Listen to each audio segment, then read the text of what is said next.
Are we entering an era where YouTubers make the leap to compelling visionary films? God, I hope so. We need new blood in Hollywood after a litany of flops. Australia is not known for its film industry. For every George Miller or Baz Luhrmann, there are dozens of forgettable hacks who can't even make one enjoyable episode of television.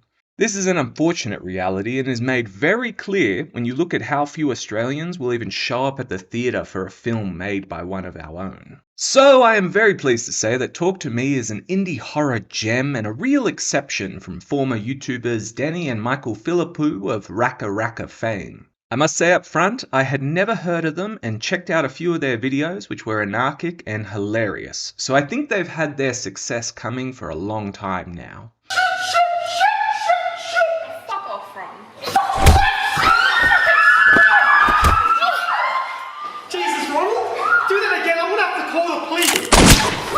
Talk to Me is a horror film in the same vein as The Babadook. Low on gore and jump scares, but very high on a blend of honest drama and creeping danger.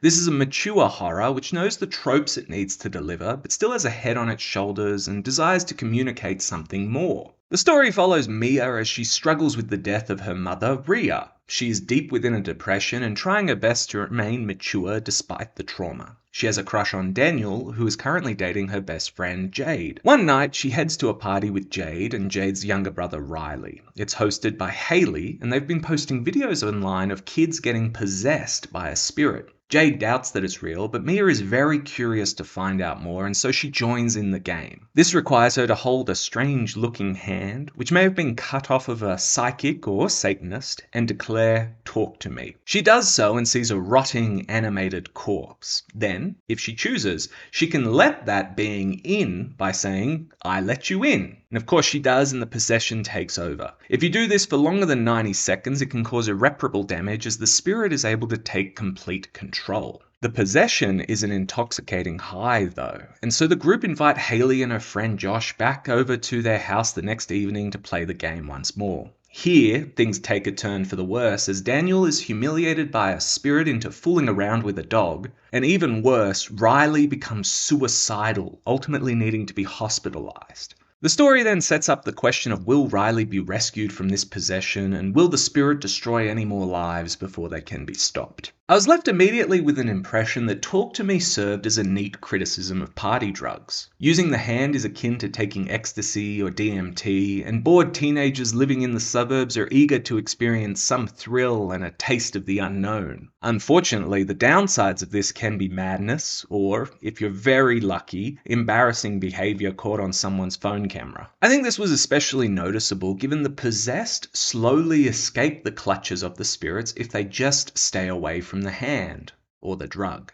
Unfortunately for Mia, she continues to use this drug, believing it to bring her closer to her deceased mother, and so slowly descends into madness. This is a great way to ground engaging with the supernatural in a manner that makes sense. Why did you do drugs or drink to excess in high school? Probably for the same reason every character says "talk to me" to a spirit that can possess them. Sophie Wilde as Mia delivers a great performance, full of kindness and despair. Her lust for Daniel and desperate need to experience pleasure, whether by possession or by sex, to escape the misery she lives in after her mother's death is heartbreaking and extremely relatable. Riley's possession is truly horrific, and the gore is so well timed that you can tell the RackaRacka duo know what they're doing. Joe Bird delivers a phenomenal performance, and I think it's safe to say he's going to have a long career ahead of him. How someone so young could do such a good job is beyond me, and comparisons to Linda Blair in The Exorcist are very apt. There's also a demon orgy sequence, similar to Event Horizon, though less graphic, where we see Riley being devoured by spirits, which was very creepy and excellently shot so as not to be over the top. Miranda Otto is fantastically caustic as Jade's mother Sue, stirring shit and pushing characters along with her icy barbs, who then, when it counts, delivers grief and fury in spades as her son ends up in the hospital. She absolutely dominates her scenes and reminds everyone that she is a talent. I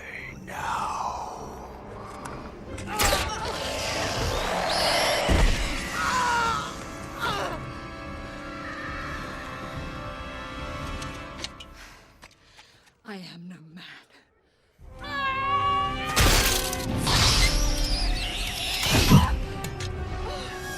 From the opening take where a concerned man races around a house party looking for his brother, we are quickly introduced to a searing sound design that evokes dread and horror from the most banal experiences. A door opening, water running, footsteps, even a pillow hitting someone set you on edge and let you know that something wicked this way comes. That alone makes it a worthwhile experience in the theatre compared to your TV or laptop, as a low-budget horror needs to lean on something else to produce fear in the audience. Another strength, and one thing you'll learn if you watch a lot of Australian films, is that our industry is obsessed with the outback, even though most Australians live in the suburbs. So, it was a great delight to see an Australian film which didn't feel the need to take us into the desert where an Aboriginal elder would reveal some woo-woo stuff as the key to solving all their problems. Instead, we get skate parks, house parties, bus stops, dark suburban streets, and the slang Australians actually use, plus a solution to the demonic possession that is simple and poignant. Furthermore,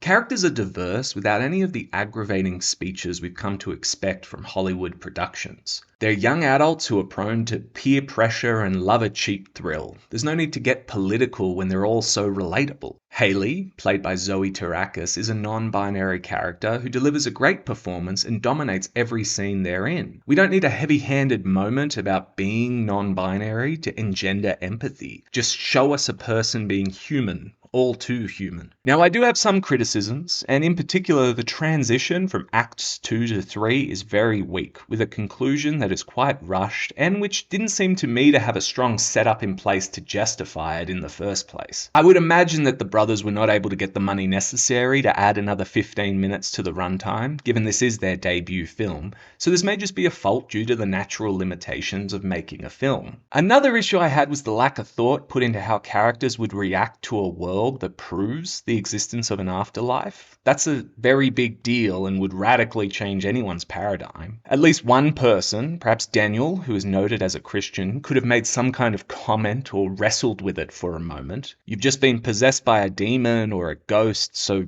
surely someone has a few thoughts on this after the party is over and you're lying in bed pondering the meaning of life, right?